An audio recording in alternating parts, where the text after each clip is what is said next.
Hey everybody, today we're talking about CO2 dosing with your grow rooms, carbon dioxide dosing in your grow rooms, and how to set this up and why we do it.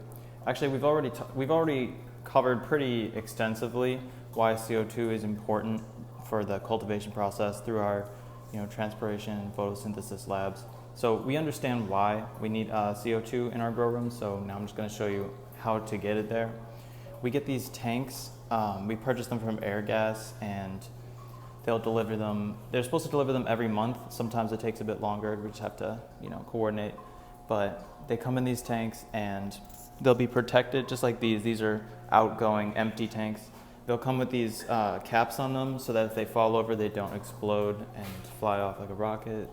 And so this is like the part that you can damage and cause a lot of damage. So it comes with the cap. You take it off and attach your tank into here. It comes into our pressure gauges, which then split into the overall releasing mechanism. So everything congregates here. We have enough for 4 tanks, but we only use 2 right now. So you can see 500. This one's a little higher.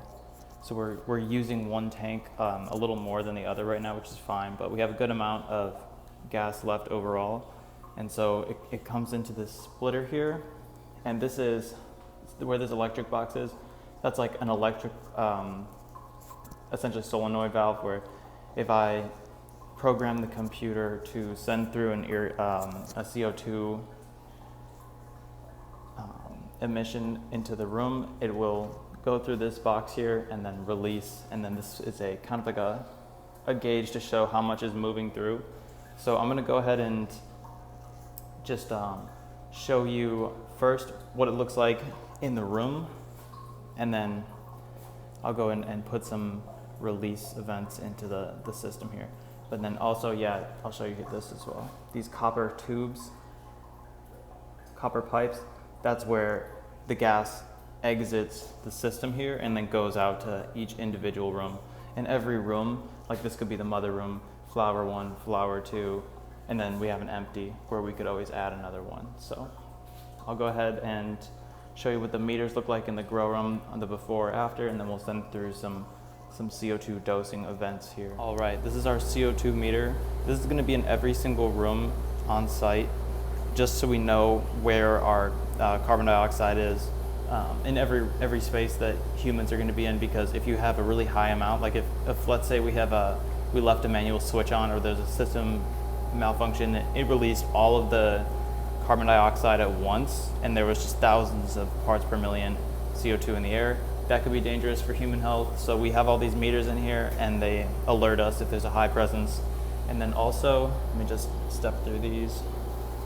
We have this Argus meter, which this is our environmental controls meter, but it also will tell you your CO2 percentage in this as well.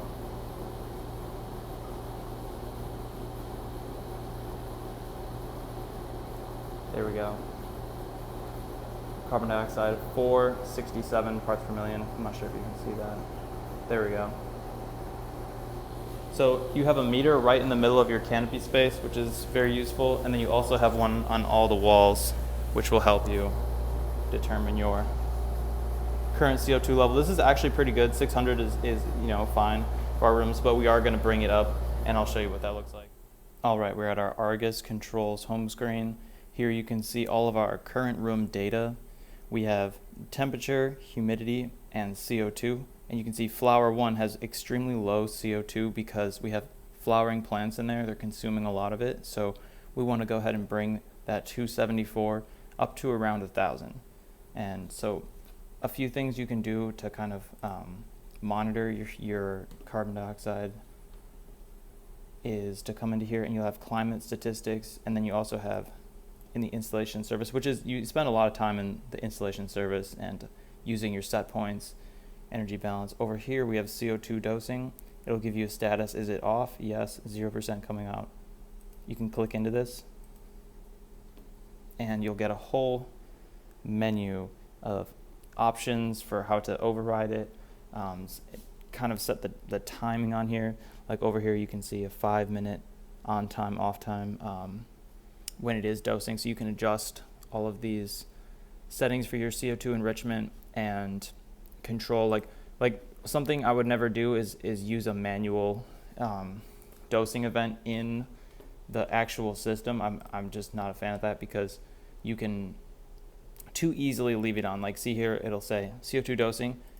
You can click into this, and right now it's on auto, so it's following my schedule. If I clicked manual and turned it on, it would just essentially just send gas into that room until I turn it off, which can be kind of dangerous. Like if you just turn it on, you forget about it, and then you walk away, or your computer has an issue, and you're just gassing CO2 nonstop. Like, I'm just not a fan of that. So I'll show you another way to do a manual CO2 enrichment event. But if you're going to program this into your schedule, you would go into your scheduler, our first program right here. It's just loading, but we have there we go. So we've got this vegetative program, and in here you can see I have actually we have reduced our lights, and this is the flower schedule now, but you can see the CO2 level. You can program it in here, and I'll do a gradual increase. So in the morning, especially like in this time here, the lights aren't even on yet, so as the day starts and the lights start to turn on, I'll increase the CO2 incrementally and then decrease it at night. So no need to be using a ton of CO2 when the plants aren't even awake in this early morning hours. So this is where you'll generally always kind of set your set points for CO2 enrichment. But then if you did want to do a manual event, we would just come over here to the actual panels. And right now I know for a fact I have the F1, this one, those are our lights. I was just watering in there, so that's on auto. CO2 is on auto, but I know it's very low. It's at only 200 right now, so I can flip this, and then I'll walk over and show you what that looks like on our meters. But now that I have flipped the manual switch on, we have our CO2 dosing. You can hear it moving. You can see the difference in pressure. Went from 500 down to about 250, and see the little metal bead right there. It is now showing you that you are now gassing into that room. So I know this is my flower 1 room, and the CO2 is moving through there, and I'll just give it about 10 or 15 more seconds, and then I'll go ahead and shut it off, and I'll show you what that looks like in the room. All right, we're now in the flower room, and you can see we're up to 890 parts per million.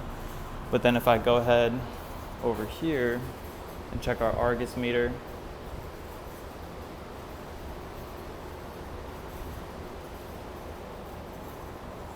there we go, just under 800 on here. Sweet. And so I can continue to increase the amount of CO2 going through there if I want to do a manual setting, but I personally just rely on the schedule, and will constantly bring that up and down, and then just use these to monitor it while I'm in the space.